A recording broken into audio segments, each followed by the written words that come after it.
नमस्कार, स्वागत है आप सभी का हमारे चैनल में। आज हम एक ऐसे बात करेंगे जैसे कि जो किसानों का आंदोलन है वो लगातार चल रहा है, तो वहीं हरियाणा की राजनीति में आजकल किसानों का मुद्दा बहुत ही बड़ा चल रहा है। हालांकि यह मुद्दा हरियाणा तक सीमित नहीं है बल्कि पूरे देश का यह मुद्दा बन चुका है, क्योंकि किसानों ने सरकार के खिलाफ खुला मोर्चा खोल रखा है, जिसमें हरियाणा ही नहीं हर प्रदेश से किसान मोर्चा किसान जथेबंदियों के साथ खड़ा है। वहीं हरियाणा की बात करें तो इनेलो पार्टी के किसानों के समर्थन में एलनाबाद के विधायक ने अपने पद से इस्तीफा देकर किसानों के साथ खड़ा होने की बात कही थी। तो एलनाबाद के विधानसभा सीट पर होने वाले उपचुनाव की तारीख तय होने के बाद अब फिर से राजनीतिक गलियारों में गर्मी आ गई है। अपने अपने राजनीतिक दलों से प्रत्याशियों ने अपने दावे ठोकने शुरू कर दिए हैं।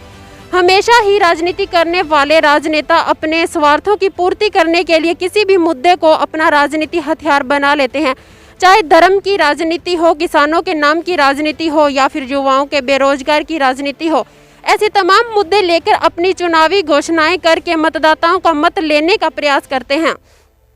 लेकिन यह समय कुछ और ही है। यहाँ किसानों का मसीहा बनने वाले राजनेताओं को इस उपचुनाव में स्वयं राजनीति ना करते हुए किसानों के जथेबंदियों से ही किसी किसान नेता का नाम लेकर उसे चुनाव मैदान में उतारना चाहिए, ताकि पता लगे राजनेता किसानों के नाम की राजनीति कर रहे हैं। उन्हें अपने पद की लालसा न होकर वह वाकई में ही किसानों के साथ खड़े हैं। हालांकि किसान नेता राकेश टिकैत को भी चाहिए कि वह किसान ज्योति बंधुओं से विचार विमर्श करके एलनाबाद के उपचुनाव में किसी भी राजनीतिक पार्टी का समर्थन न करते हुए स्वयं अपना उम्मीदवार उतारे, ताकि सरकार के विरुद्ध किसानों ने जो खुला मोर्चा खोल रखा है उसे सरकार को भी एहसास हो कि जब किसान एकजुट होते हैं तो कैसे राजनीति में परिवर्तन होना शुरू हो जाता है।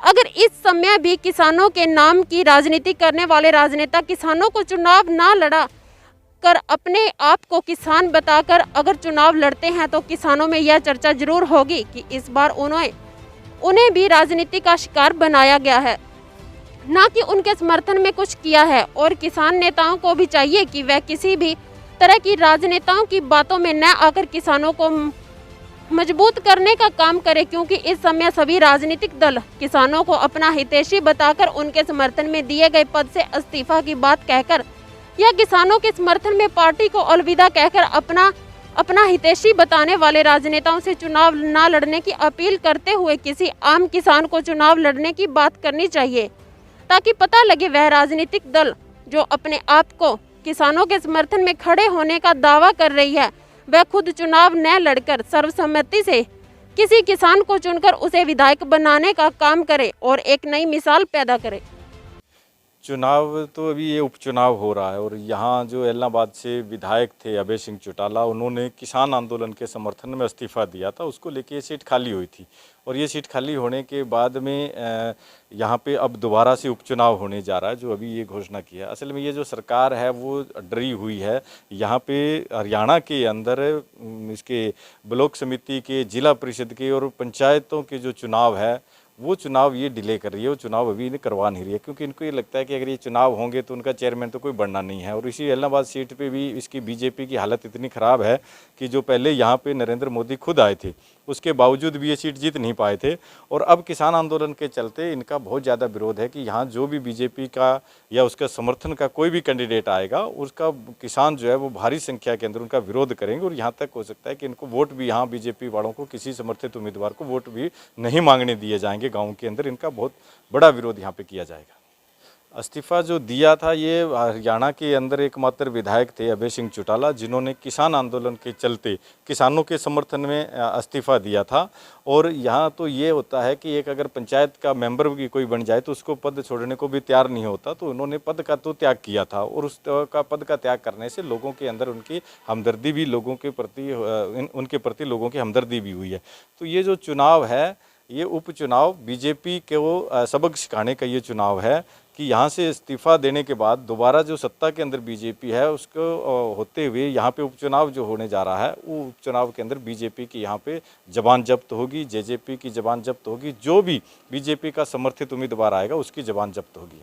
देखिए, किसान देश के अंदर राजनीति का तो सभी लोग करते हैं, ऐसा नहीं है कि राजनीति नहीं करते हैं, लोग वोट डालते हैं और कोई चुनाव लड़ते हैं। लेकिन आज देश के अंदर जो आंदोलन चल रहा है, उस आंदोलन के चलते किसान संगठन जितने भी हैं वो चुनाव की राजनीति नहीं करेंगे। वो सिर्फ और सिर्फ देश के अंदर जो आंदोलन चल रहा है उस आंदोलन की तरफ ही ध्यान है, और हमारा मेन जो प्राथमिकता है वो आंदोलन को जीतना है।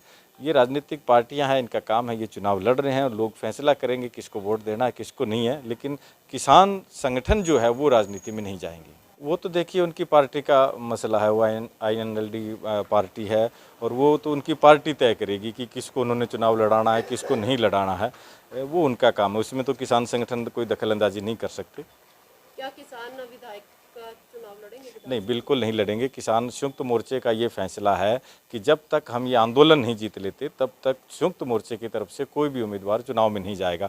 आपको एक बात बता दूं, पंजाब के अंदर हमारी सबसे ज़्यादा मजबूत स्थिति है और पंजाब के अंदर 32 किसान जत्थेबंदियां हैं जो एकजुट होकर इस आंदोलन के लिए लड़ाई लड़ रही है। और वहाँ पर आज ऐसी पोजीशन है कि कोई भी एक किसान नेता जो है वो जाके फार्म भर दे और वोट मांगने ना जाए तो वो जीत के आ सकता है।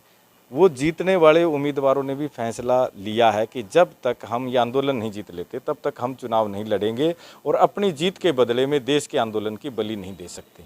तो ये संयुक्त मोर्चे का फैसला है कि जब तक ये 3 काले कानून रद्द नहीं करवा लेते और देश के अंदर चल रहा ये आंदोलन जो है ये जीत नहीं लेते हैं, तब तक संयुक्त मोर्चे के जितने भी जत्थेबंदियाँ हैं उनमें से कोई भी चुनाव में नहीं जाएगी।